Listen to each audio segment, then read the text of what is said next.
Hola de nuevo. Hoy vamos a comentar esta imagen publicitaria que es muy compleja porque tiene muchos elementos, mucha información, pero va a venir fenomenal para asentar estos conocimientos que tenemos ya adquiridos sobre el lenguaje visual y esos elementos, ¿no? que conforman una imagen y su composición. Comenzamos como siempre con el análisis sintáctico. Eh, a mí me gusta comenzar, como ya sabéis, por el esquema compositivo y yo comenzaría diciendo que, bueno, que con respecto al esquema compositivo podríamos decir que hay cierta simetría, porque si marcamos una línea vertical, un eje central vertical, aproximadamente encontramos la misma información a la derecha o muy parecida a la derecha que a la izquierda. Por lo tanto, podríamos decir que existe cierta simetría. Con respecto a la regla de los tercios, por supuesto, aquí sí que se da la regla de los tercios y especialmente en la línea horizontal superior. Línea horizontal superior, que pasa exactamente por la boca abierta de ese niño que está a punto de ser atropellado. Después en la línea horizontal inferior también la mano de la chica del coche pasa también aproximadamente por esa línea horizontal inferior. Por lo tanto diríamos que sí, que se da esa regla de los tercios en esta imagen. Bien, con respecto bueno, pues a lo que es el esquema compositivo, también habría que comentar si es una imagen reposado dinámica. Y para saber si es una imagen reposado dinámica tenemos que fijarnos sobre todo y principalmente en las líneas, aunque sean invisibles, que existen en esta imagen. Entonces podemos observar que hay bastantes líneas horizontales y algunas verticales, pero también encontramos líneas curvas y líneas oblicuas. Entonces, en este caso, habría que decir que es una imagen principalmente dinámica, porque además vemos cómo esa acción que está ocurriendo en la imagen nos transmite bastante movimiento, ¿no? Porque sabemos que ese coche tiene que estar en marcha, encontramos muchas líneas diagonales y a pesar de que haya esas líneas horizontales o verticales, pero en principio, en este caso, tendríamos que decir que es principalmente dinámica, ¿eh? Es principalmente dinámica. Bien, luego ese esquema compositivo que suele subyacer a la imagen con esas líneas invisibles, pero que engloban o enmarcan o sustentan esos elementos en la imagen, podríamos hablar de un triángulo muy evidente, que es el que se crea cuando unimos la parte principal de la imagen central, que es la cara del niño, con los extremos inferiores que encontramos a la derecha y a la izquierda. Ahí se crea un triángulo que es bastante evidente y eso habría que comentarlo. Y con respecto al esquema compositivo, pues básicamente lo más importante ya lo hemos comentado. Ahora pasaríamos a hablar de los pesos visuales, de la dirección, si hay dónde está el centro de interés si es que está, contraste, ritmo visual, etc. Bueno, vamos a centrarnos un poquito en lo que son los pesos visuales. Recordaros que los pesos visuales los vamos a detectar dependiendo de la ubicación donde estén los elementos, el tamaño de esos elementos, los colores, las formas, el interés intrínseco, si existe aislamiento de algún elemento que le confiera mayor peso visual, la orientación también de los elementos. Bueno, pues con respecto a los colores, vemos que es una imagen en la que predominan los tonos bastante agrisados, con cierto tono azulado, pero más bien tirando al gris. Por lo tanto, la imagen, bueno, pues en principio con respecto a los colores es bastante neutra, ¿no? Encontramos una serie de colores cálidos que se podrían decir que son cálidos, por ejemplo, el tono de la piel de las personas, ¿no? pero en general esas tonalidades tiran bastante al gris.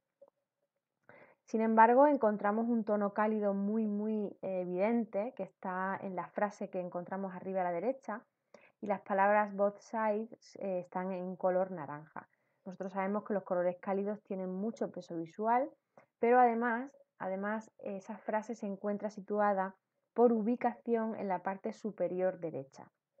Y ya sabemos que todo lo que está elevado tiene más peso visual, lo que está a la derecha y además si está muy pegado al borde de la derecha también tiene más peso visual. Entonces esto habría que comentarlo, sobre todo por el color naranja tiene mucho peso visual, por lo tanto esa frase y sobre todo esas dos palabras son claves en la transmisión del mensaje de este anuncio publicitario. Bien, ¿qué más? Bueno, pues aquí es que hay tantos elementos que no sé muy bien por dónde empezar. Vamos a ver. Los tamaños. Por tamaños podemos hablar, bueno, los tamaños que encontramos más grandes en esta imagen sean quizás las figuras de las dos personas que están dentro del coche, de ese hombre y de esa mujer. Además están cortados a la derecha, están completamente pegados a los márgenes laterales de la derecha y de la izquierda. Y entonces tienen bastante peso visual por eso, por tamaño y porque están completamente pegados a los laterales derecho e izquierdo. Por otro lado, el niño que se encuentra en la parte central, nosotros también sabemos que lo que está en el centro de una imagen tiene mucho peso visual. Por lo tanto, ese niño que está tanto en la parte de la carretera fuera del coche como la imagen de la mitad de la cara del otro bebé que está dentro, esa parte de la imagen tiene muchísimo peso visual porque está en el centro, porque está en la parte superior y porque pasa por la regla de los tercios. Por lo tanto, además es el vértice superior de ese triángulo del que hemos hablado en el esquema compositivo. Por lo tanto, la zona, el centro de interés, hablando ya correctamente con terminología adecuada, el centro de interés de esta imagen se encuentra principalmente en esa cara compuesta por esas dos mitades y también por la frase que encontramos a la derecha, por ese color anaranjado, porque está en la parte superior derecha y porque además también si lo comparamos con toda la imagen en general tiene cierto aislamiento. Bien, luego vamos a hablar también de ese recorrido visual. El recorrido visual muchas veces lo marca el esquema compositivo y otras veces no. En este caso, el recorrido visual es una especie de espiral que comienza en la cara de la chica, pasa por la mano de la chica, conecta con la mano del señor que está hablando por el móvil y su cara, continúa hacia la cara del bebé y el chico que está en la calle y termina en la frase think of both sides. Bien, ese sería el recorrido visual, por donde quiere el publicista dirigir nuestra mirada. Y os dije además que donde termina ese recorrido visual suele ser el punto fuerte o el punto caliente del mensaje o de lo que el publicista quiere que se quede grabado en nuestra memoria. En este caso termina en la frase que dice piensa a ambos lados o piensa en las dos partes o en los dos lados. Por lo tanto, ese sería el punto fuerte de esta imagen. Bien, vamos a hablar un poco de la luz también, porque en esta imagen es sumamente importante la iluminación. Si os fijáis, hay un gran resplandor, una gran iluminación que se encuentra en el espacio exterior donde está ese niño a punto de ser atropellado. Y además vemos que hay un gran contraste entre la figura de ese niño y ese fondo tan blanquecino o tan claro o tan iluminado. Esto está reforzando todavía más, con este contraste refuerza el peso visual de esa zona que ya hemos dicho que es el centro de interés de esta imagen. Bien, con respecto al ritmo visual, sabemos que el ritmo visual se da cuando existe un elemento que se repite o que es bastante recurrente. En este caso sí hay un elemento que se repite mucho y que son las manos. Si os fijáis, la mano de la chica, las dos manos del señor que está conduciendo y luego una cuarta mano que es la del niño que está fuera. Esto lo vamos a comentar por qué esta mano se repite tanto, cuál es el sentido por el que se hace esto, pero eso lo vamos a comentar en la parte semántica porque para eso es donde analizamos el mensaje y lo que nos quiere transmitir. Pero sí que existe un ritmo visual que viene marcado por esta repetición de las manos. Bien, con respecto a lo que es el análisis sintáctico, aunque se podría seguir desentrañando mucho más esta imagen, lo más importante ya lo hemos comentado.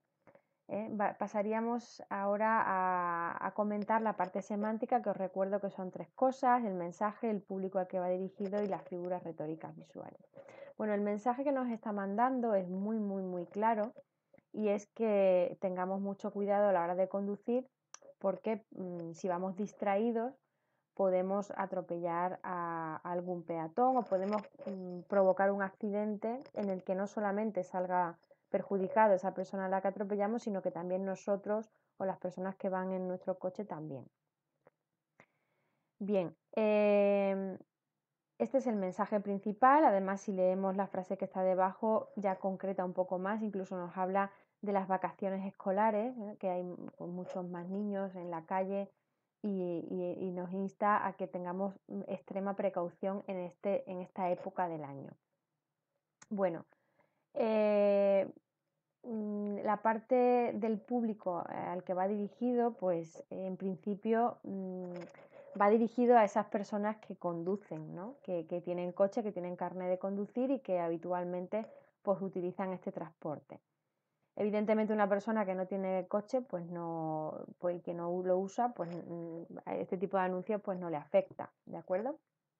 Bien, pasemos entonces a las figuras retóricas visuales. Bien, empezamos por la metáfora. La metáfora es la sustitución de un elemento por otro porque se parecen en algo, ¿no? En color, en la forma o lo que sea. Entonces, podríamos decir que existe alguna metáfora aquí. En este caso, bueno, más que metáfora, porque es que ya os digo que a veces resulta muy complicado distinguir entre metáfora y símil. Yo siempre le digo a mi alumnado que para que diferencien una cosa por la otra, en el símil tienen que estar las dos cosas mostradas, se tienen que mostrar las dos cosas, ¿no? En este caso, lo que es el espejo retrovisor y la cara del niño, se está sustituyendo de alguna manera una parte de la cara por la otra, pero también se está mostrando al mismo tiempo las dos. Por lo tanto, yo diría que aquí existe un símil en el que compara ese bebé que va dentro del coche con el niño que está fuera. Los está poniendo al mismo nivel, al mismo nivel de gravedad o de consecuencia que puede ocurrir si tenemos un accidente de tráfico. Por lo tanto, yo diría que hay símil más que metáfora. Alegoría, en principio, son repetición de la misma imagen de varias metáforas, en este caso no es evidente. La metonimia era esa relación normalmente causa-efecto. Aquí, por supuesto, sí que hay una metonimia muy clara porque nos está diciendo que si conducimos de manera distraída podemos provocar un accidente y la consecuencia pues sería pues, la muerte o similar. Entonces aquí sí que nos está diciendo si conduces de manera distraída tendrás una consecuencia, o sea, es una relación causa-efecto. Sinécdoque dijimos que derivaba de la metonimia, pero es realmente la relación de la parte por el todo. Se nos habla de un todo general a través de una pequeña parte. En este caso, el todo general sería ese posible accidente con consecuencias mortales y nos representa esa parte más general a través de una parte concreta que es pues una pareja conduciendo un coche concreto con un niño concreto, ¿no? Entonces aquí diríamos que sí, que existe sinécdoque. La prosopopeya o personificación en este caso pues no se da, no hay ningún animal u objeto inanimado que tenga rasgos de personas, ¿no? La antítesis era esa relación contraria entre dos elementos o dos objetos que nada tienen que ver, pero que se unen en una misma imagen y surge un nuevo significado bastante pues llamativo, ¿no? Por esa oposición visual que se crea. En este caso tampoco habría antítesis. Hipérbole es cuando se exagera mucho el tamaño de algo o se reduce también en demasía algún tamaño. Y en este caso vemos que no, tampoco habría hipérbole porque no hay ningún elemento que nos sugiera que está exagerado en tamaño o disminuido en tamaño. Sin embargo, repetición sí que habría que decir que existe repetición, ya lo comentamos antes con esas manos, y que además el mensaje que nos está enviando esa repetición de manos es ni más ni menos que decirnos que está en tus manos poder evitar que este tipo de situaciones ocurran, ¿de acuerdo? Elipsis. La elipsis era la supresión o eliminación de elementos bastante importantes en la imagen y que el lector o el observador tiene que reconstruir o completar. Aquí sí que hay una elipsis muy, muy evidente y está en ese espejo retrovisor y en esa cara del niño de la calle, porque nos quita, nos elimina una de la parte de las caras de un niño y nos elimina también una parte de la cara del otro niño. Entonces aquí sí que habría que decir que existe una elipsis bastante evidente. Este juego de eliminación de una parte por otra y ese símil que se crea al comparar las dos partes, la del niño que está fuera y la del niño que está dentro, por ese espejo retrovisor, nos transmite una imagen o una sensación bastante fantasmagórica, ¿no? Porque si además, si os fijáis bien, la cara del bebé está desde una toma o desde un encuadre bastante frontal, sin embargo el trozo de cara que se ve del niño que está en la calle es un encuadre más bien de 3/4, ¿no? No perfil, no llega al perfil, pero sí que está girada, ligeramente girada hacia un lado. Entonces, eso es lo que hace precisamente que nos dé esa sensación de miedo, nos transmita ese miedo, esa parte más tétrica, ¿no? Porque parece que la cara esté desfigurada. Bueno, entonces esa elipsis que encontramos ahí es bastante importante en la transmisión del mensaje. Y la perífrasis dijimos que era pues un rodeo que se da, es hablar de algo que no está por medio de la imagen o del texto. Aquí hay una perífrasis muy clara también, que sería, se está hablando de la muerte sin mostrar la muerte de manera explícita, pero sí a través de una situación que puede provocar de alguna manera un accidente con consecuencia mortal. Por lo tanto, diríamos que sí que existe perífrasis. Bueno, pues como veis, esta imagen es muy compleja, podríamos seguir comentando algunas cosas más, pero lo importante al hacer un buen análisis sintáctico y semántico es principalmente comentar lo que sea más evidente, pero y sobre todo eso, ¿no? Que no se nos olvide nada que sea crucial para ese mensaje que nos está enviando la imagen. Bueno, pues con este análisis termino estos pequeños videotutoriales de ejemplos para que vosotros realicéis vuestro propio análisis sintáctico y semántico y podéis verlo cuantas veces sea necesario para refrescar y recordar estas ideas y cuando realicéis el vuestro pues no se os olvide nada que sea verdaderamente importante. Bueno, pues muchísimas gracias por vuestra atención.